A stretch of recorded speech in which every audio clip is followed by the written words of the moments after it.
John Hinckley was very much guilty in the assassination attempt of the president because whenever he was up top on the building, he was in his mind thinking about trying to kill him because he was trying to impress this actor and it's a girl.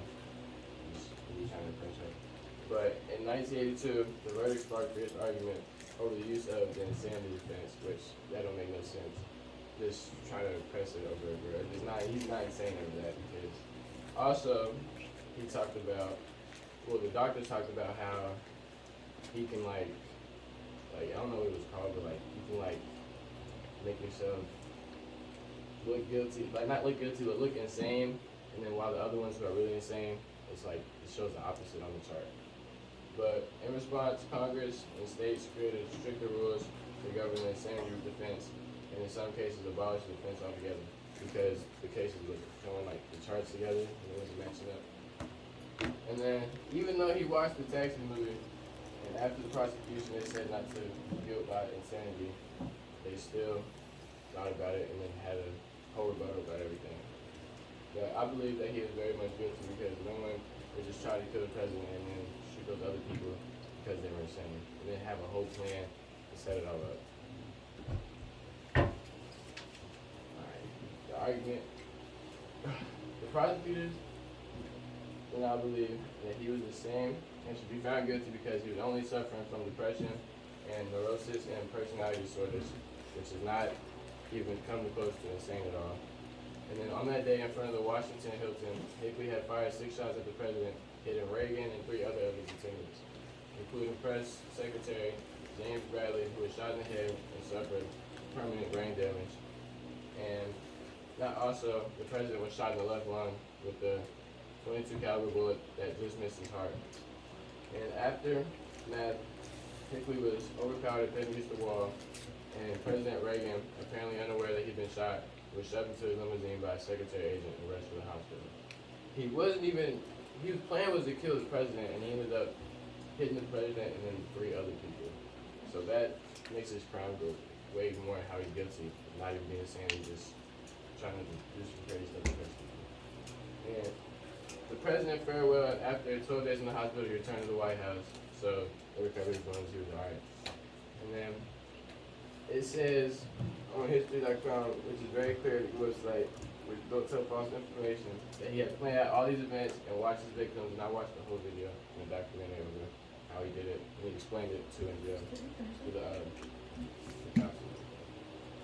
Also in trial, there was no question that he was a troubled young man. The defense will argue that Hinckley should not be held accountable for his shooting because he was suffering from major depression disorder and from schizophrenia, which I also talked about. And I believe that he should be found guilty because neurosis and personality disorders is a misperception that the insanity defense is frequently used and frequently successful, says Dr. Jeffrey Demofsky, president of the American Academy of Psychology and the Law. There's a huge group of people with mental illnesses that commit crimes. They just don't meet the test for insanity, which I was talking about in the terms. And in 1981, Hinckley read in the newspaper that Reagan would be at the hotel that day and motivated by a delusional obsession to try to impress actress Jodie Foster that decided to kill the president.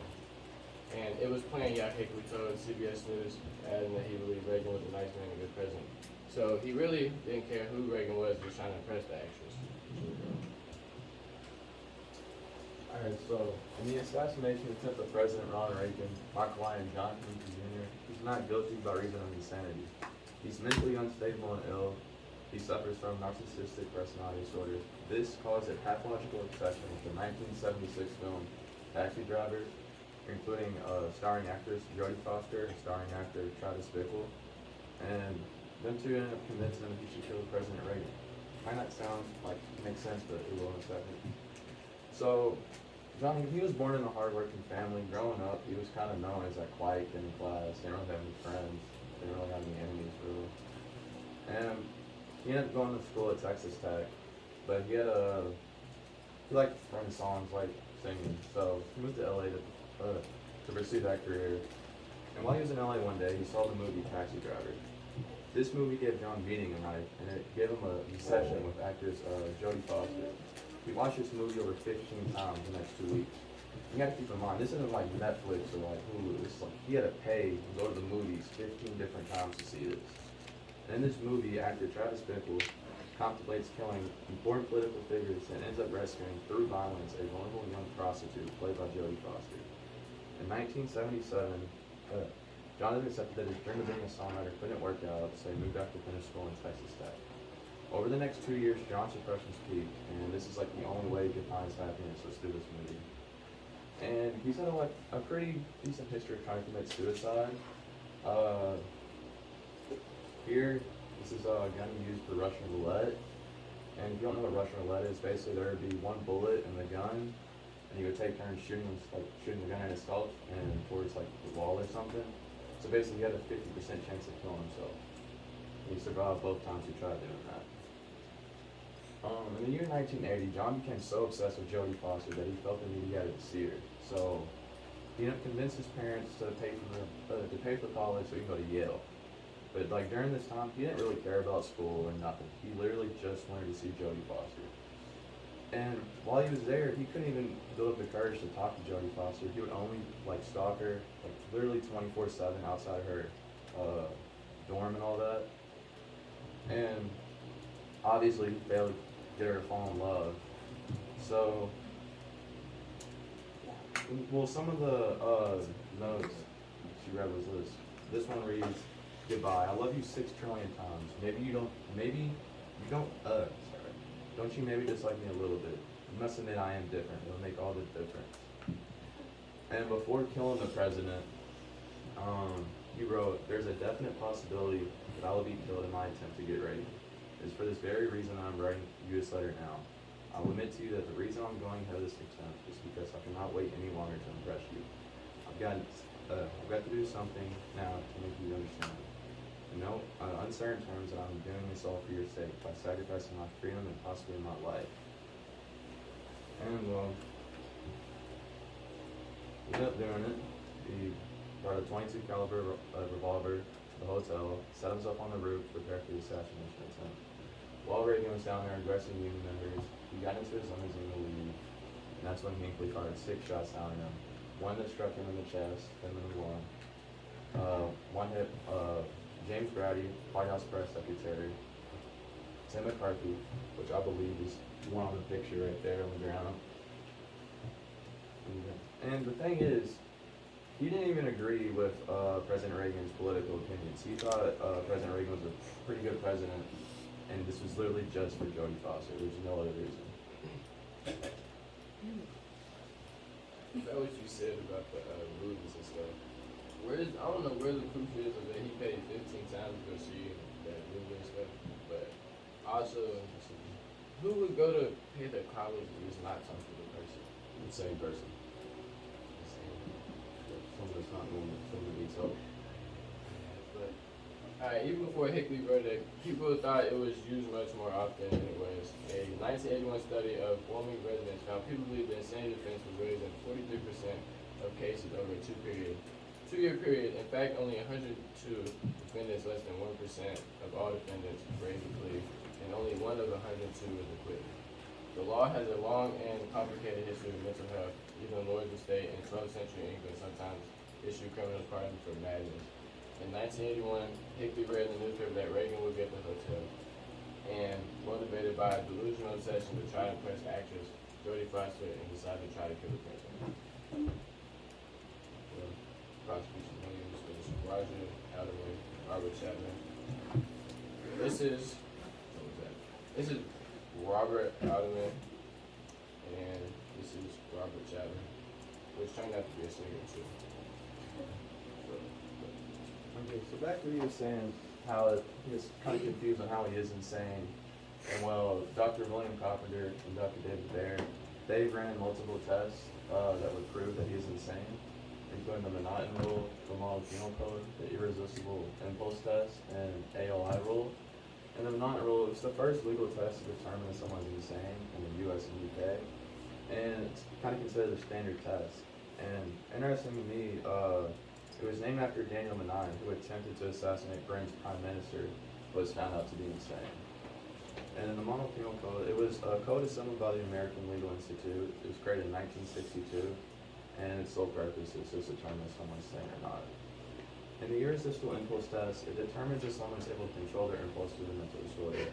Like for example, John Hinckley was not able to control his impulse to impress and chase after Jodie Foster. In the ALI rule, it's quote, a person is not responsible for criminal conduct if at the time such conduct as a result of mental disease or defect he lacks substantial capacity either to appreciate the criminality of his conduct or to conform his conduct to the requirements of the law. After we know the evidence about how he was insane and how he was mentally ill, it still doesn't change the fact that what he did was should be consequences. And I said many specific reasons how it raised 43% before even John Hinckley case was 2 years later. And John was determined to kill the president at the time, which means he should have very severe consequences for that. And then he shot 3 other people in the time of the crime. And also, like he was saying, well,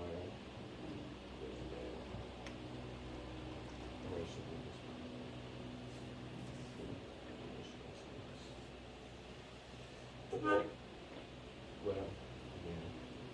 He was talking about the definition and stuff like that. How it raised 43%, he was able to compose himself and just like probably not have a feeling about just shooting the president, killing him and stuff like that. So he was able to beat that. And that was what you said was just a standard, like it says right here, just a standard. That is something that he was probably working on before because he planned this all out. And also, he had to study the president's moves, and he made sure he saw the newspaper, which he had to track it down. And somebody insane wouldn't take the time and effort just to do that, and they would just go out and act like crazy, and they wouldn't control themselves. They wouldn't be able to control their emotions and all that. And he had to be out on top of there and be able to shoot the president, hit every other victim, which he had to be able to get access to that building top and everything. So he had to be able to control his emotions and keep composed with all the guns and everything brought there because it wasn't their gun team.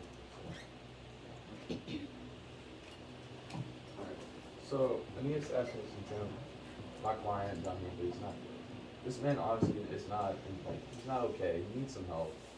Sending him to prison will give him the help he deserves. It doesn't make him worse and make him want to endanger himself and other prisoners. Because he already has such a bad history of trying to kill himself. If he gets some help he needs, he can recover in a mental hospital, recover over time, and maybe one day he'll be able to make a full recovery and be like a decent human being. Alright. John Hinckley was a very guilty man of committing these crimes during the shootings. He caused more than 2 people to get injured, and he went to custody that day. Everyone is saying that he should be innocent,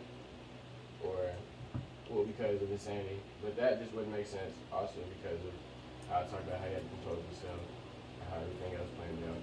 But John was just very upset because he couldn't really get to that girl and make her fall in love for some reason. So he had to go out of his way to try to impress her and kill the president, thinking that was going to do something good for him, and ended up shooting 3 other people, which also makes him guilty of other crimes in the after that. But the insanity went, like the charge went up 43% before 2 years of him even committing crime, which getting accused of being insane should not even count, and he should just go to jail and then get all the crimes that he committed. Hold on. Oh, yeah. Don't show us what happened in her life just yet. Close your eyes. Alright, Miss Elaine, you I go wanted to right see the quick. video. Oh my gosh, I gotta see the video. You got a piece of paper, bro. This is Nixon.